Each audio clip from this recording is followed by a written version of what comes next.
Mengenal Allah kita. Kita baca 2 ayat. Di dalam Hosea pasal 4 ayat 6a dikatakan, umatku binasa karena tidak mengenal Allah. Di dalam Yesaya pasal 5 ayat 13a, sebab itu umatku harus pergi ke dalam pembuangan oleh sebab mereka tidak mengerti apa-apa. Dalam bahasa Inggris dipakai kata they don't really know God. Mereka tidak mengenal Allah dengan sesungguhnya, dengan benar. Jadi mengenal Allah kita itu adalah sesuatu yang sangat penting. Dan itu juga kehendak Tuhan. Tuhan mau supaya umatnya mengenal siapa dirinya. Dan teristimewa bagi kita, orang-orang percaya yang hidup di akhir zaman ini. Betapa kita sangat-sangat perlu untuk mengenal siapa Allah yang kita percayai. Siapa Tuhan kita. Kalau tidak, berbahaya. Kalau kita tidak sungguh-sungguh mengenal Tuhan, kita bisa tersesat, bahkan mungkin kita bisa murtad. Karena firman Tuhan jelas berkata bahwa di akhir zaman akan terjadi kemurtadan. Itulah sebabnya saudara, mengapa saya selalu dari mimbar ini berkata, ayo bacalah firman Tuhan. Jangan hanya mendengar khotbah ini, khotbah itu baik, itu bagus. Tetapi yang terpenting mengenal Allah secara pribadi, lewat firman-Nya, lewat persekutuan saudara dengan Tuhan, dengan firman Tuhan. Baca firman Tuhan itu, pelajari saudara. Nah, mari saudara, kita mau sungguh-sungguh mengenal Tuhan kita. Nah, salah satu cara kita mengenal Allah kita yaitu lewat namanya. Nah, nama itu mencerminkan siapa orang tersebut. Ada satu nama yang paling banyak disebut di dalam Alkitab, yaitu Yehovah. Yahweh atau Yehovah. Kok bisa ada Yahweh, ada Yehovah, itu gimana Om? Karena dalam bahasa Ibrani tidak ada huruf hidup. Jadi nama Yehovah ini terdiri dari 4 huruf mati. YHWH, Yod-He, Vav-He. Dan orang Ibrani sendiri, orang Israel tidak berani mengucapkan nama ini. Mereka ganti dengan kata Adonai. Bagi mereka 4 kata ini, 4 huruf ya.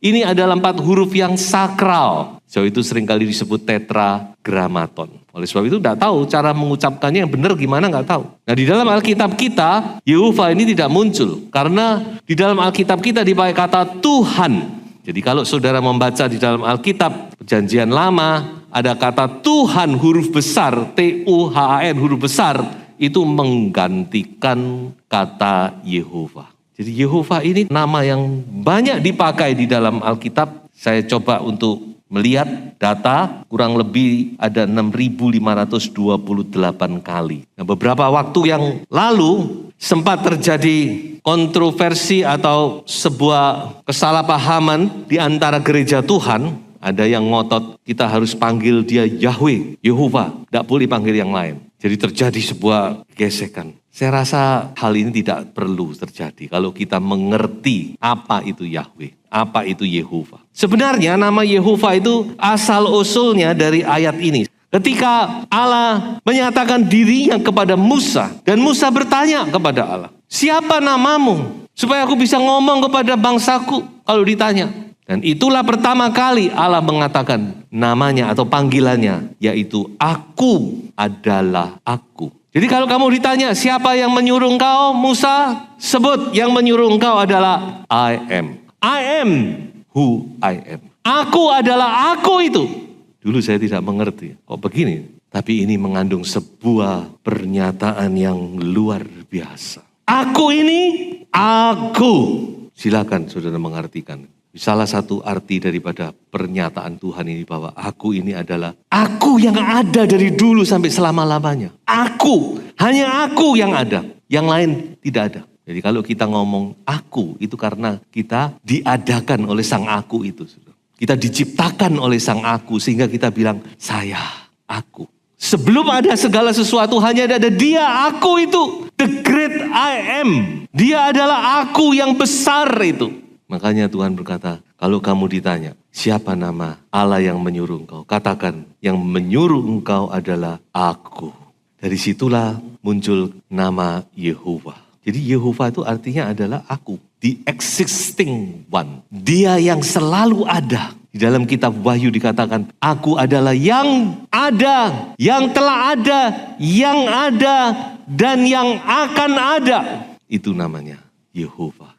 Jadi sebenarnya Yehovah itu kalau kita lihat artinya not really a name, bukan nama sesungguhnya. Nama sesungguhnya siapa? Yesus. Saudara bisa baca di dalam Yohanes pasal 17. Minimal 2 kali di dalam doanya Tuhan Yesus berkata, namamu yang kau berikan kepadaku. Jadi Yehovah itu I am. Sehingga di dalam kitab atau Injil Yohanes, ketika Yesus datang ke dalam dunia, dia menyatakan sang aku itu dengan 7 pernyataan aku. Akulah roti hidup. Akulah gembala yang baik. Akulah pintu. Akulah kebangkitan dan hidup.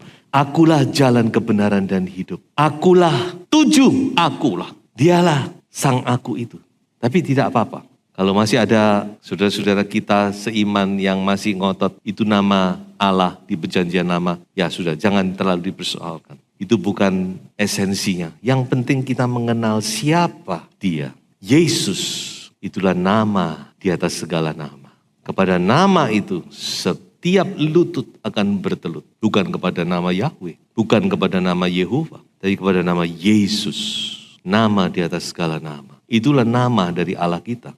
Tapi sekarang kita mundur sejenak. Saya mengajak saudara melihat nama atau katakan itu sebuah gelar dari Allah yang kita bisa pelajari di dalam perjanjian lama. Yaitu yang pertama adalah Yehovah Yireh. Dan Abraham menamai tempat itu Tuhan menyediakan. Sebab itu sampai sekarang dikatakan orang di atas gunung Tuhan akan disediakan. Jehovah Jireh, Yehovah Yireh. Kata Yireh itu berasal dari kata ra'ah yang artinya melihat, mengerti. Dia adalah Yehovah Yireh. Artinya dia adalah Allah yang melihat, mengerti keadaan umatnya. Dan dalam pengertiannya itu dia menyediakan segala yang saudara dan saya butuhkan.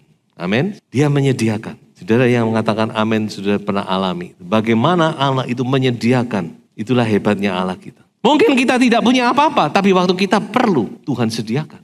Nah itu. Dia adalah Yehovah Yireh. Allah yang menyediakan, Allah yang melihat, Allah yang mengerti. Dan dia menyediakan segala yang saudara dan saya saat itu butuhkan. Nama ini muncul dari sebuah peristiwa di mana dikatakan Allah mencoba Abraham. Di dalam Alkitab kita disebut Allah mencoba Abraham. Kata mencoba itu artinya nasah dalam bahasa aslinya. Yang artinya sebenarnya adalah mengangkat standar. Allah menguji Abraham. Yang lebih tepat kata menguji. Menguji untuk apa? Untuk mengangkat standar dari Abraham. Ujian itu selalu untuk mengangkat standar seseorang, bukan? Kita pernah menjalani bangku sekolah, memang gak enak diuji. Kalau bisa nggak usah ada ulangan, nggak usah ada ujian, ya toh. Tapi ujian itu yang membuat kita naik kelas. Melalui ujian itu kita naik. Demikian juga Allah kita. Dia menguji kita. Dia menguji Abraham. Korbankan anakmu satu-satunya yang engkau kasih. Korbankan. Abraham dengan iman melangkah. Dan dia berkata, Tuhan akan menyediakan. Dan itu yang terjadi. Tuhan menyediakan domba pengganti. Sebab itu dikatakan di tempat ini, mezbah ini, aku beri nama Yehovah Yireh. Tuhan adalah Tuhan yang menyediakan. Haleluya. Tuhan kita adalah Tuhan yang menyediakan. Amin, saudara-saudara. Dalam keadaan saudara saat ini, saya tahu mungkin saudara sedang membutuhkan sesuatu. Saudara percayalah bahwa Tuhan akan menyediakan. Saudara mungkin membutuhkan jalan keluar dalam kesulitan. Dan Tuhan akan menyediakan jalan keluar bagi saudara. Mari kita baca ayat ini. 1 Korintus 10 ayat 13. Pencobaan-pencobaan yang kamu alami ialah pencobaan-pencobaan biasa, yang tidak melebihi kekuatan manusia. Sebab Allah setia, dan karena itu Ia tidak akan membiarkan kamu dicobai melampaui kekuatanmu. Pada waktu kamu dicobai, Ia akan memberikan kepadamu jalan keluar sehingga kamu dapat menanggungnya. Imani ayat ini, saudara. Percayalah. Amin. Karena firman Tuhan itu ya dan amin. Ketika kita percaya, yes, amin, saudara sudah menerima jalan keluar. Haleluya. Persoalan saudara, Tuhan jawab. Dia adalah Yehova Yireh. Yang kedua, Yehova Rafa. Coba saya bacakan. Firman-Nya, jika kamu sungguh-sungguh mendengarkan suara Tuhan Allahmu dan melakukan apa yang benar di matanya dan memasang telingamu terhadap perintah-perintahnya dan tetap mengikuti segala ketetapannya, maka aku tidak akan menimpakan kepadamu penyakit manapun yang telah kutimpakan kepada orang Mesir, sebab aku Tuhanlah yang menyembuhkan engkau. Haleluya. Dia adalah Yehova Rafa. Aku adalah Yehova Rafa. Tuhan yang menyembuhkan. Peristiwa ini terjadi ketika bangsa Israel baru keluar dari Mesir. Baru keluar dari Mesir dan mereka kekurangan air. Mereka kekurangan air dan mereka sampai di satu tempat yang ada airnya. Tapi ketika diminum, gak bisa diminum. Airnya pahit. Makanya tempat itu disebut Mara. Mara itu artinya pahit. Dalam keadaan yang sangat terdesak itu, Tuhan berkata kepada Musa, ambil sepotong kayu, lemparkan kepada air itu. Dan dikatakan ketika Musa lempar sepotong kayu, maka air yang pahit itu menjadi manis. Haleluya. Allah menyembuhkan air itu. Dari yang pahit, yang tidak bisa diminum, menjadi air yang manis, yang bisa dinikmati, yang bisa memberikan kehidupan. Nah, inilah Yehova kita, Allah kita, Tuhan kita. Dia adalah Yehova Rafa, Allah yang sanggup menyembuhkan kepahitan kita. Dalam hidup ini kita banyak menghadapi kepahitan. Ada dua macam kepahitan. Yang pertama adalah kepahitan secara jasmani. Ya, yang saya pakai kata kepahitan jasmani itu saya mengacu kepada sakit penyakit secara jasmani. Kayu salib Golgota, kayu itu bicara tentang kayu salib. Salib Golgota sanggup menyembuhkan. Coba saudara baca ayat berikut ini. Di dalam Yesaya pasal 53 ayat 5. Tetapi dia tertikam oleh karena pemberontaan kita. Dia diremukkan oleh karena kejahatan kita. Ganjaran yang mendatangkan keselamatan bagi kita ditimpakan kepadanya. Dan oleh bilur-bilurnya kita menjadi sembuh. Amin. Percayalah kepada kuasa Tuhan yang sanggup menyembuhkan sakit penyakit kita. Amin. Percaya bahwa kuasa Tuhan bisa menyembuhkan sakit penyakit kita. Kita harus percaya. Sebab itu sudah ditanggung di atas kayu salib. Firman Tuhan jelas berkata, oleh bilur-bilurnya Tuhan dia disesah. Itu penyesahan yang tidak perlu. Hanya karena Pilatus ingin supaya bangsa Israel itu berubah hatinya. Melihat Yesus kalau sudah berdarah-darah, maka dia sesah. Tapi secara tidak langsung, Pilatus sedang menggenapi firman Tuhan bahwa dia harus diremukkan. Dia harus menderita. Dia harus disesah, disiksa. Untuk apa? Untuk menanggung sakit penyakit kita. Supaya kita menjadi sembuh. Amin. Ayo percaya. Memang hari-hari ini susah percaya ya. Karena kita sudah banyak menggantungkan kepada medis, kepada ilmu kedokteran dan sebagainya. Ya memang itu tidak salah saudara. Saya bukan anti. Saya sendiri juga mantan dokter juga. Tapi kita sebenarnya kalau saudara mau mengatakan apa dokter yang menyembuhkan, dokter nggak bisa buat apa-apa. Dokter bisa memberi resep, bisa memberikan obat kepada saudara. Tapi yang menyembuhkan bukan dokternya. Tetap kuasa Tuhan itu yang menyembuhkan kita. Tetapi ingat saudara, masih ada mujizat. Amin. Masih ada mujizat. Mujizat itu masih ada. Kalau kita percaya, kita akan alami mujizat. Haleluya. Ya, kalau saudara dan saya percaya, kita percaya kepada kuasa Tuhan yang besar itu, kita akan alami itu mujizat. Mari kita sungguh-sungguh percaya, berpegang teguh kepada firman Tuhan. Maka kita akan alami mujizat. Dan bukan hanya kepahitan secara jasmani, juga kepahitan secara rohani.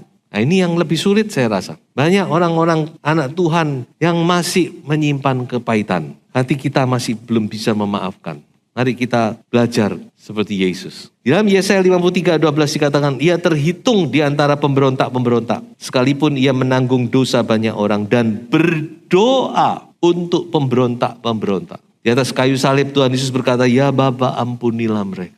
Karena mereka tidak tahu apa yang mereka berbuat. Saudara, mari kita izinkan kembali kasih dari Kalvari itu menyentuh hati kita. Supaya kita bisa melepas pengampunan. Memang tidak gampang. Saya berkata kesembuhan tubuh itu masih, ya meskipun tidak gampang, masih gampang. Kesembuhan hati ini loh, saudara. Kepahitan ini seringkali susah. Tapi saya percaya Tuhan akan bekerja lewat firman-Nya. Biarkan kuasa itu bekerja menjamah kita. Berdoa, doakan musuhmu. Doakan orang-orang yang menyakiti saudara. Karena Tuhan Yesus juga begitu. Di atas kayu salib dia berdoa untuk orang-orang yang membunuh dia. Kita belajar, doakan. Susah ya susah memang. Coba kita belajar, kita lakukan dulu firman Tuhan. Kita doakan, ampuni orang-orang yang menyakiti aku itu. Ampuni orang-orang yang sudah memfitnah aku.